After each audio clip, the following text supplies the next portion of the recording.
Well, here we are in Bogota, in the bar, and what are we talking about today? Ruthlessness of the sexual market, especially the apparent ruthlessness of women in the sexual market, and how to cope with that, and how not to be bitter like many red pill creators about it, because that vibe is going to be intrinsically bad for your dating life. Yeah, absolutely, and we've got a couple of interesting stories hot off the press to talk about this, because I mean, this stuff gets talked about the whole time, doesn't it? In the online, in the space, things that women do that are a bit naughty, and they're going behind men's backs and things like that, and it does unfortunately engender a lot of bitterness and anger and even misogyny amongst men, which is not what we're about at all, because I think ultimately people are people, we're all kind of animals, and really we're all just after the best deal for ourselves, really. That's kind of what it comes down to. That's such a key point to yeah. So people talk about hypergamy and these women are bitches, they're always looking to trade up. Let's be fucking frank, men and women are looking for the best deal in this short reality we live. What's the difference between a woman upgrading to a higher value guy in a marriage she's not happy in? How is that different to a guy getting divorced after 30 years and basically just shacking up with a 19-year-old model? It's not, right? Hypergamy is very real on both sides of the spectrum, and it's not a female-only thing. It's a male thing as well.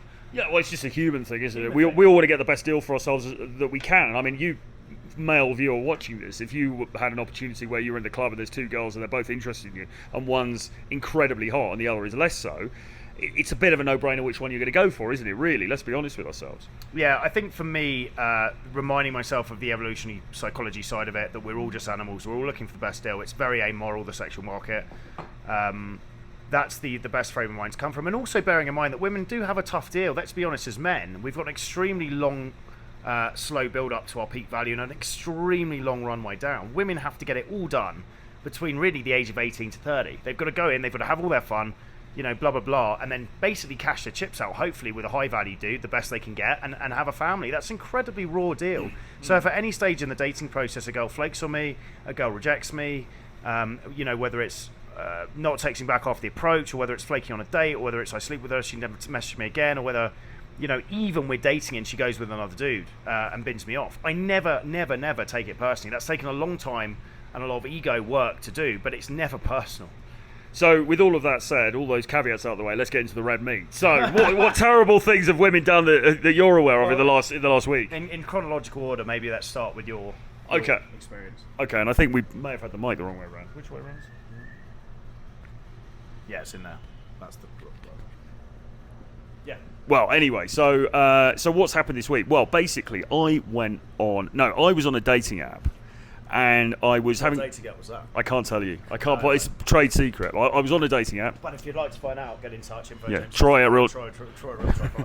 If you want to find out how to ace it on one of the few remaining apps that actually pays dividends for men these days, then get in touch. But anyway, I was on a dating app, and I was talking to this woman on there, and very attractive, young Colombian lady.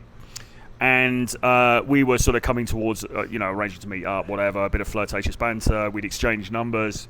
So we're messaging on WhatsApp, and it's all good. Anyway, then I'm sitting in the bar, and we get talking to this guy, some random guy, American dude, who's sitting next to us. And this American dude is, he starts talking to me, takes a bit of a shine to us, kind of friendly, kind of older dude. Actually, he was about my age, but he looked a bit older than I do, I think it's fair to say. And we were chatting, and he told us he was from America, and blah, blah, blah. And then he says, I said, what are you doing here? And he says, well, I'm here to meet my girlfriend. And he gets his phone out and he shows me a picture of the girlfriend. And as soon as I see the picture, I'm like, oh my God, because I'm 99.9% certain it's the same girl that I've been talking to. I'm like, what? No. So I messaged Tusk, secretly, so that he got in on it as well. I'm like, oh, Jesus.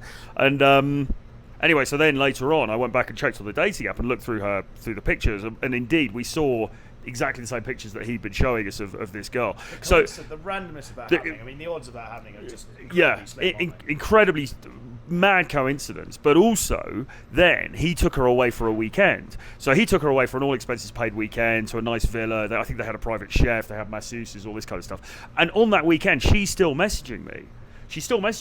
But what's even worse, the guy's messaging me as well. And he's like, oh, we're having a really great weekend, blah, blah, blah, blah. Okay, right. And then the girl's messaging me.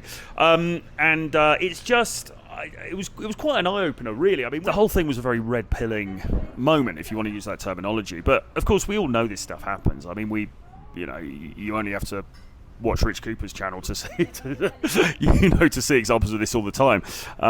But sometimes those things happen in your life where you deal with a woman and you just see behind the curtain, and it really, really does bring it home to you. And that was definitely one for me. But you had something kind of similar, or you wanted to talk about as well, didn't you? Well, again, meeting a girl,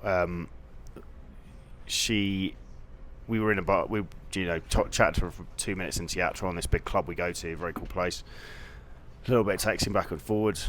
Turns out she's 18, it's a good age, and yeah, just a cool feminine girl from Venezuela. So took her on a date, went for one drink, and she was like, "Oh, we've got an application in common." So we've set up on both of our phones. And what happened from that point onwards is quite interesting. This bloke called Juan or something like that was literally ringing her the entire time from when I met her to when she left. So I had one drink at the bar, came back to the hotel, listened to some music, it was game on, and it was a fun time. And this guy was constantly ringing from start to finish. He was called Juan, and I eventually was like, "Oh, poor Juan, look at this." And she kind of gives this knowing like look, as in, well, that's kind of the that's how the cookie crumbles. And what you take from that is basically women are they see the market as it is. It's very immoral, and they don't sugarcoat it in Disney romance. They have a spectrum of guys. They've got the guys probably like me in that position where I've put myself into that kind of fast sex lover role, and they've got guys like Juan who are basically probably quite needy, quite nice guy, probably stuck in some old school beliefs, who are probably paying for her time, maybe not even actually having sex with her, right? And again, guys will be like, "Oh, that's horrendous, how can they do that?" But this is just natural dating. I mean, if you were a woman and you had very limited time and you had to, for the future of the human race, get the best basically genetics, and bed it down, you would be doing that, wouldn't you? I mean, if I was a woman, I'd be incredibly devious. I mean, I'm devious as often as it is. And you were saying, she was pretty young, and it just goes to show. I mean, we always say that women are much more socially savvy and savvy about the sexual dating marketplace than guys are. You get women from a pretty young age who are very, very clued up about this stuff, much more than most guys are, right? 100%. So, how do we avoid the kind of this bitterness of realization that women are actually, guys are going to go, "Oh, they're really devious," but they're not. Basically, just because they look nice and they're feminine, we confuse that with they're really pushovers and they don't know what they want, they're indecisive, but they can be incredibly decisive when it comes to dating and what they're going after, what they want. And again, I think it's about actually realizing how the sexual market operates, and then not taking it personally, and realize that as human beings, men and women, we're all looking to just get the best deal. And obviously putting yourself first, because they are is the key thing to do, and just not deliberately trying to fuck people over, but just not feeling bad about going for the best option. And we're not saying you should do the thing of kind of tricking people into exclusive relationships and relentlessly cheating on people, because I actually think that's we've both been there, and I think it's actually a very self-destructive and exterior destructive way of treating people. But staying single, being quite honest and upfront about who you are and what you do, the lifestyle you live, and not pretending you're anything you aren't, and just accepting and kind of playing the game to the best of your ability. Yeah, absolutely. I think all of that's absolutely true. I mean, I'm not sure, for somebody who's in the midst of the anger phase, because something's happened or they found something out or they've seen something they weren't meant to see, it's very hard to say to that guy, well, just rise above it. But ultimately, I think there's no easy ways around this, but you just have to firstly develop an understanding of these dynamics. Of everything in life. Yeah. Becoming... Then deciding how to... Yeah, and then it's the old thing of, nothing is bad.